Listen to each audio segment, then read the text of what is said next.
या बातमीचे प्रायोजक आहेत रिदान ज्वेलर्स। आमच्याकडे 24 कॅरेट, 22 कॅरेट, 20 कॅरेट आणि 18 कॅरेटचे सोन्याचे हॉलमार्कचे दागिने मिळतील। HUID नंबर प्रमाणित दागिन्यांसाठी GST बिल घेणे अनिवार्य।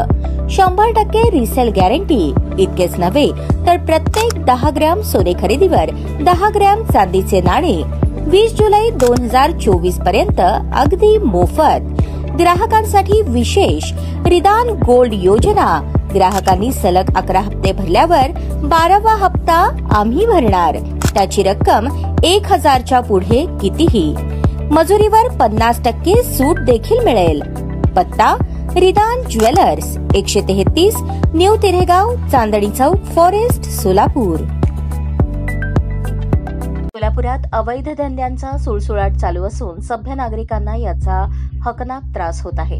शहरात मटका, जुगार, डान्स बार, अवैध दारू व गुटख्याची विक्री यांसारखे सर्व अवैध धंदे सर्रासपणे चालू आहेत। जास्त पैसे मिळण्याच्या नादात अनेक जण मटक्याच्या आहारी गेले आहेत। शहरातील काना कोपऱ्यापर्यंत मटका व जुगाराचे जाळे पसरले आहे। मटक्यामुळे युवकांच्या गुन्हेगारी प्रवृत्तीत वाढ होत आहे। यामुळे जनता मात्र हैराण झाली आहे। याला शहर पोलीस आयुक्तालयातील वसूलदारांचा बॉसच खतपाणी घालत आहे। शहरात मटका, जुगार, डान्स बार, अवैध दारू व गुटखा विक्री, अवैध धंदे चालवण्यासाठी वसूलदारांचा बॉस असणाऱ्या विशेष पोलिसास लाखोंचा हप्ता द्यावा लागतो। सर्व धंद्यांना वसूलदाराचा बॉस परवानगी देतो आणि वसूलदारांमार्फत अवैध धंद्याची साखळी चालवत आहे। वसूलदारांच्या अशा या वागण्यामुळे सरकार व गृहमंत्री देवेंद्र फडणवीस, सोलापूर शहर जिल्ह्यातील भाजप आमदार हे विनाकारण बदनाम होत आहेत। पोलिसांच्या हप्तेखोरीमुळे जनतेच्या मनात गृहमंत्री फडणवीस यांच्याविषयी रोष उत्पन्न होत आहे। त्यामुळे पोलीस आयुक्त M. राजकुमार यांनी सोलापुरातील सर्व प्रकारचे अवैध धंदे बंद करून त्यांच्यावर प्रचलित कायद्यान्वये तडीपार MPDA अंतर्गत कारवाई करावी, अन्यथा येत्या 15 दिवसात अवैध धंदे बंद झाले नाही तर भाजप पक्षातर्फे तीव्र आंदोलन छेडण्यात येईल, असा इशारा भाजप शहर सरचिटणीस शेखर फंड यांनी दिला।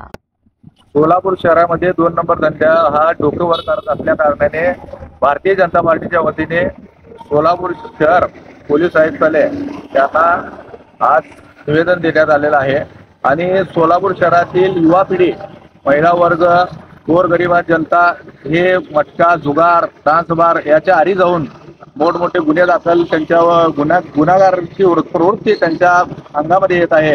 ताबडतोब हे सर्व धंदे बंद करण्यात यावेत आणि नाहक आमचे राज्याचे गृहमंत्री माननीय देवेंद्र फडणवीस साहेब आहेत, नाहक भारतीय जनता पार्टीचं नाव बदनाम करण्याचा प्रयत्न काही कुटलकारस्थान करत आहेत। त्या कारणाने सोलापूर शहर जिल्ह्यातील आमदार व माननीय गृहमंत्री यांचे नाव खूपच बदनाम होत आहे। त्या कारणाने भारतीय जनता पार्टीच्या वतीनेच आज मी इथं माननीय पोलीस कमिशनर साहेब यांना निवेदन देत आहे। त्वरित धंदे बंद करण्यात यावेत।